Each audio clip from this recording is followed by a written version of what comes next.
ముందుగా అందరికీ నమస్కారం. పిల్లల్లో సాధారణంగా ఈ మధ్యకాలంలో ఆటిజం అనే సమస్య చూస్తున్నాం.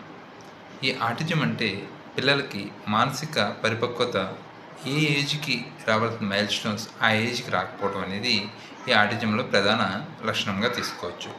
ఈ ఆటిజం పిల్లల్లో మనం ఏ విధంగా గుర్తించొచ్చు అంటే గనక, ఈ పిల్లలు మిగతా పిల్లలతో ఆడుకోవడానికి ఇష్టపడరు. ఒంటరిగా ఉండడానికి ఇష్టపడతారు. దాంతో పాటు స్పిన్నింగ్ అనమాట. అంటే ఒకే చోట తిరుగుతూ ఉంటారు. దాంతో పాటు జంప్ చేస్తుంటారు. ఎక్కువ జంప్ చేస్తుంటారు. హైపర్ యాక్టివ్ అవుతూ ఉంటారు. దాంతో పాటు కొంతమంది పిల్లలు ఒకే ఆట వస్తువుతో ఎక్కువ సార్లు ఆడుకోవడానికి చూస్తుంటారు. సో, ఈ రకం లక్షణాలు కనబడుతూ ఉంటాయి. దీంతో పాటుగా కొంతమంది పిల్లలు హ్యాండ్ ఫ్లాపింగ్, అదేవిధంగా టో వాకింగ్ అంటే కాళ్ళు వేళ్ళతో నడవటం ఇలా చేస్తూ ఉంటారు.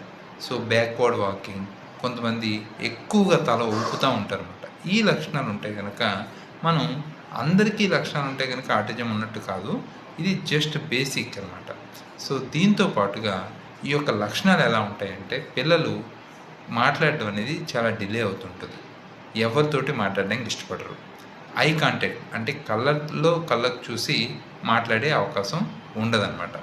దాంతో పాటుగా ఈ పిల్లల్లో ఒకే వస్తువుతో ఎక్కువ సార్లు ఆడుకోవడం అనేది జరుగుతుంది. ఆ వస్తువుతోటే ఆడుకోవడానికి ఇష్టపడతాడు. అదే పని మళ్ళీ మళ్ళీ చేయడానికి ఇష్టపడుతూ ఉంటాడు. దాంతోపాటు ఎప్పుడైనా వాష్‌రూమ్‌కి అది వెళ్ళినప్పుడు వీళ్ళు చెప్పరు.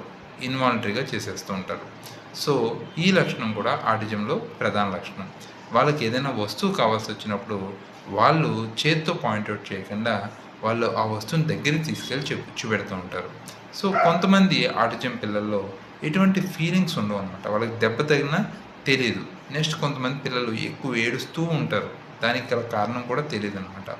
ఈ యొక్క లక్షణాలు ఎవరికైతే ఉంటాయో గనక వాళ్ళు ఖచ్చితంగా ఐడెంటిఫై చేసుకొని మనకి చాలామంది ఏమనుకుంటాం, మాట సరిగ్గా రావట్లేదంటే ఇంకా చాలా టైం పడుద్దేమో అనుకుంటాం. కానీ ఖచ్చితంగా 1.5 ఇయర్ కల్లా వాళ్ళు చిన్న చిన్న పదాలు పలుకుతూ ఉండాలి. ఎవరైతే చిన్న చిన్న పదాలు కూడా పలకకపోతే గనక కంపల్సరీ మనం ఒకసారి ముందుగానే పసిగట్టుకోవాలి.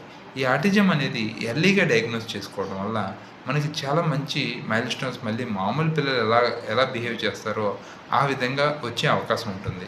కాబట్టి మీ దగ్గరలో ఎవరికన్నా ఇలాంటి లక్షణాలు ఉంటే గనక కంపల్సరీ ఐడెంటిఫై చేసుకొని చక్కగా వాళ్ళకి మంచి ట్రీట్మెంట్ ఇచ్చుకోవడం వల్ల ఆటిజం నుంచి రక్షించుకోవచ్చు. Thank you.